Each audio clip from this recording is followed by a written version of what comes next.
This is Local Matters on CBS 17 News at 4. Early one-stop voting starts Thursday as North Carolina voters will choose a new governor. Yeah, with that in mind, we're dealing with a crisis in the western part of the state. CBS 17's Russ Bowen is here now. And Russ, we're talking about the impact the hurricane has had. And you talked to the Attorney General, Josh Stein, about this. He's the Democrat, of course, running for governor.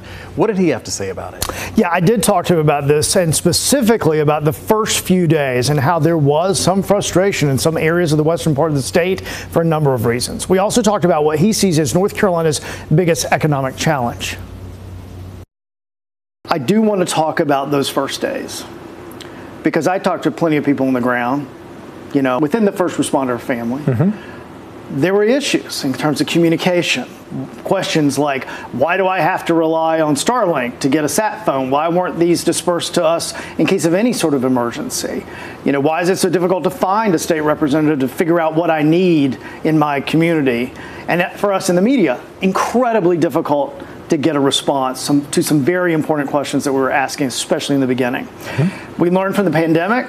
We're doing some things differently. Hopefully we'll move forward with that. If you become the next governor, what have you seen that you'll commit to make sure that we're better prepared for the next big disaster in North Carolina? Well, folks who are out there struggling, help cannot come soon enough for them.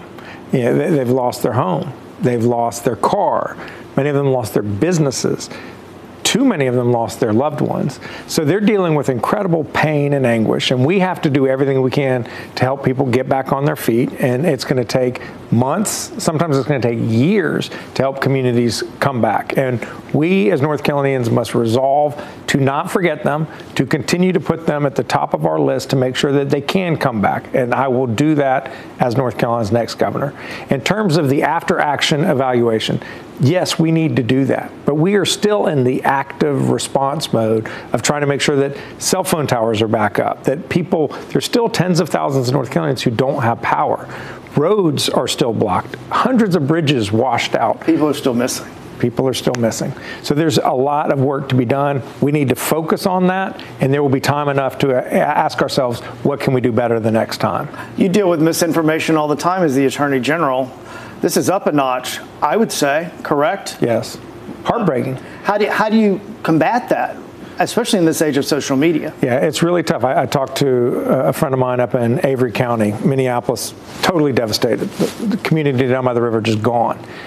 He said they didn't have cell phones for well over a week. They hadn't had power. And yet the misinformation was running rampant, that FEMA was coming to take people's property. Do not fill out a form to get the money you are legally entitled to help you deal with emergency expenses. And so it's incredibly frustrating. It's frustrating to him as trying to help people in his community, but it also was perplexing. It shows you the speed with which misinformation and rumor can fly faster than the truth. And so we have to, at every opportunity, let people know that there are resources that they are legally entitled to help them get back on their feet. And we want them to take advantage of that because it will help them and it will help their communities. The current relationship is basically a non-relationship between Governor Roy Cooper and the Lieutenant Governor. If you were to win and Hal Weatherman were to win, which is not unusual to have different parties as the governor or lieutenant governor and vice versa. Do you think you could have a better relationship with the number two?